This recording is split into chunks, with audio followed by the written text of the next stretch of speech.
Hello and welcome to this review of the ESP E-II FRX in Black Satin.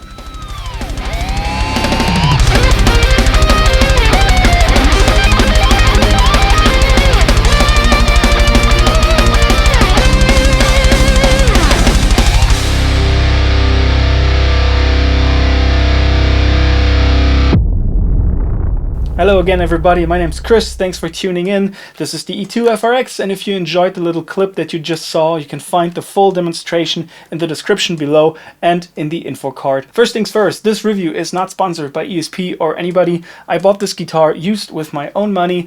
It was pretty much in perfect condition. I think it got taken out of the hard case 2 times. Wasn't rehearsed, wasn't gigged with, nothing. So when I bought it, it was pretty much new. Now, as with my review of the Jackson RR24 FRH, I won't really go into detail regarding the specs, the woods that have been used or whatever. I will focus more on how does it feel, is it heavy, how's the quality control, all this kind of stuff. I will put these specs up on the screen when it's time for them to shine, but other than that, this will be a subjective review. So yeah, just as if we were talking in a bar about guitars. So the ESP E-II FRX is made in Japan. I will now put the specs on the screen and you can check them out. If you want to know more about them, go to the ESP Japan website.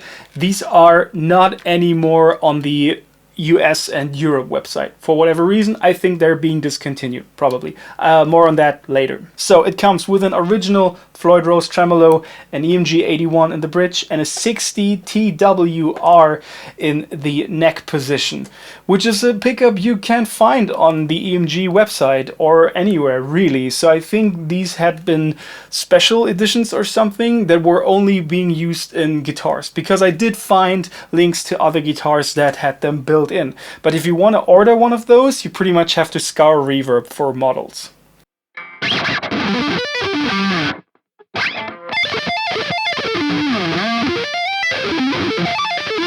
You can also find locking tuners on here by Gotoh, I think it is pronounced, G-O-T-O-H. Very smooth. Everything is super high quality. If you open up the hard case and get this guitar out, it is good to go. Like, there's nothing to complain about. E-IIs are known, or the old ESP standard series, which what was it called a decade ago or something. These series have been known for their craftsmanship and how they are in a perfect condition when you buy them. I haven't read a lot of negative things about E-II or ESP standards over the years when people bought them, and I can confirm when you open up the case, it's like literally breathtaking. So a very cool thing. And from that point of view, I can totally recommend it. It comes with a little 3-way switch, and I have to admit, I'm more a fan of the blade switches, one that you would see on a Telecaster, for example. This is more like a Les Paul switch. And I don't know, this isn't flimsy, not at all, but to me it's just, I don't know, I have big hands and I move around a lot on stage, and to have something very fidgety is always a bit of a that I don't really like. So I would have preferred a blade switch, but this is just my preference. The pots run super smooth, and a very interesting thing is that the tone pot down here has a bit more resistance in terms of when you actually turn it. And I don't know why that is, but in my mind they did that because metal guitar players usually don't go for the tone, so you don't actually fuck around with your settings when you're going nuts on stage. I don't know if that's the case. Maybe it's just a bad pot, I don't know. But I mean, I never use my tone pot. I'm one of those guys. But if I have one on here and it has a bit more resistance, so I don't accidentally switch the settings, then that's perfectly fine by me. That being said, this one is actually coil splittable. Pickups in this guitar are the EMG 81 and the 60 TWR. Now the 81 I don't think needs an introduction. Everybody either loves or hates it. Like I said in my RR24 review, I personally love 81s and have them in a couple of guitars. I think they're versatile enough if you set up your amp or pedals accordingly. Nothing to complain about for me. I wouldn't switch them out.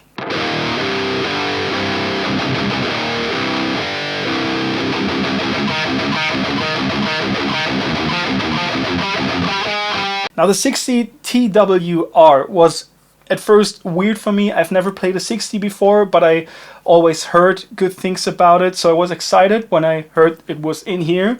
But what about the TW and the R? So the TW on here stands for their series of pickups that can be split, either with a switch or with a pot or whatever. So that pretty much just tells you, all right, this has also a single coil option in there as well.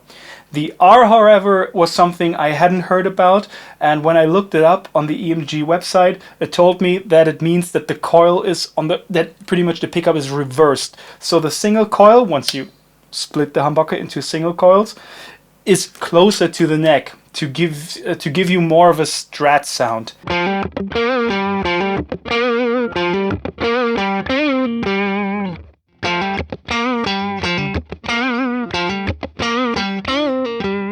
Now, the black satin finish, that is very hard to capture on camera because I have my contrast super fucking high, is wonderful. And if you dig satin finishes, this will be right up your alley. I do have an old Ibanez Prestige 7-string, the Invisible Shadow, that is also satin black, so this felt like coming home. However, there is a thing where you have to be mindful. I didn't experience it with this guitar myself, but here it is. Satin finishes can over time glossen up if you rub enough time over it. Personally, I wouldn't be bothered by that, but I can see why people get annoyed by it. Because, I mean, you pay for a satin finish and it would be cool if it stayed that way, right? Still, just something to be careful about or to keep in mind when you purchase a satin finish guitar. So I do have a complaint about the finish though, which is unfortunate because there's a little part over here with one of these edges and a spike, and I will put footage over on top of this so you can see it for yourself, where it looks like the finish just crackles off, and I don't know how, when or why this happens because I didn't do that myself. Now granted, I play a lot with my guitars and I don't mind when scratches or things happen to them, but this I can say with 100% certainty I didn't do myself, and the previous owner didn't do it as well. So I don't know why this is happening, or if this is something that can happen just because of the edges of the shape of this guitar. It looks like as if the paint was just, I don't know, this might sound dumb, but too tight and it just crackled off. The edge was too sharp and the paint just... Because when you put it on a flat surface, this part of the guitar doesn't touch the surface. Same when you lean it against the wall, it doesn't touch the wall. So I don't know how or why this happened or when this happened. I just got it out of the case one time at rehearsal, looked at it because it looked super good and was like, huh? So we'll never know. Again, something that you could keep in mind when you purchase an FRX model.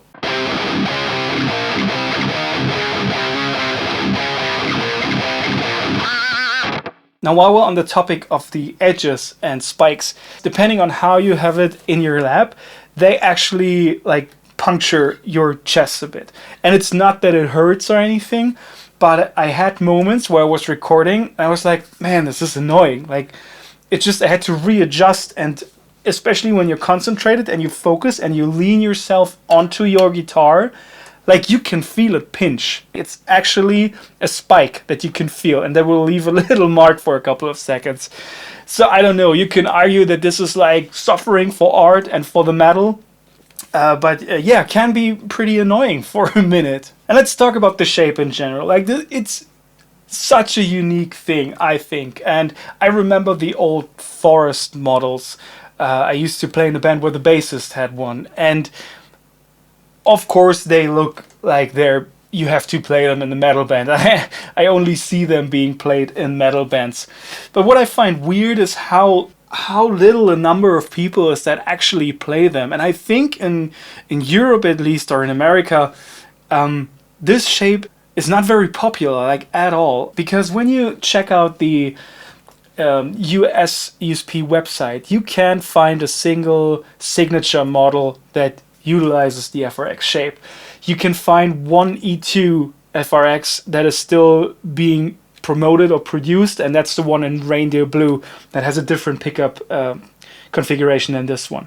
This one is not on the website anymore.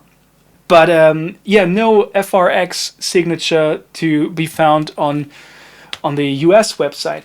If you go to the Japan website, however, there you can find a lot more like color variations of the FRX, especially on the ESP custom shop thingy. Most of them are not being made anymore, but still there, it seems to be there was a larger market for them.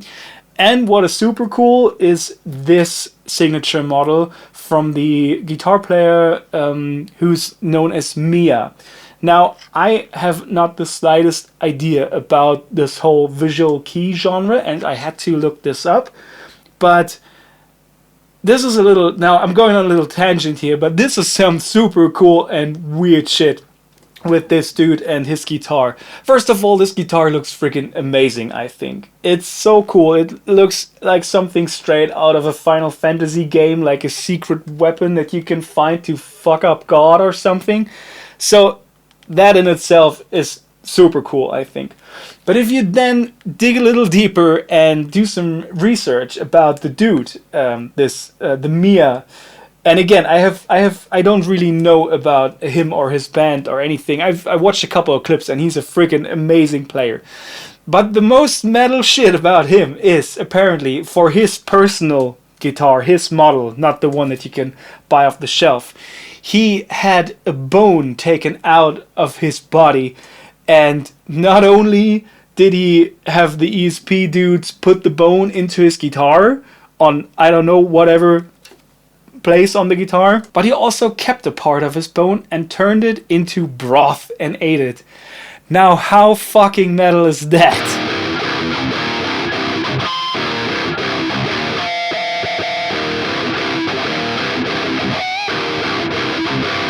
So my final verdict for the ESP E-II FRX and Black Satin.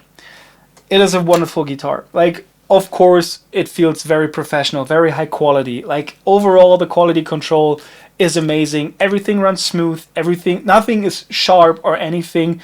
You take it out of the case and you can gig with it for hours and hours and hours. So no issues there. You can abuse the Floyd Rose. You have the versatility of the 60 TWR, and of course the sound from the 81. So in terms of that, awesome guitar.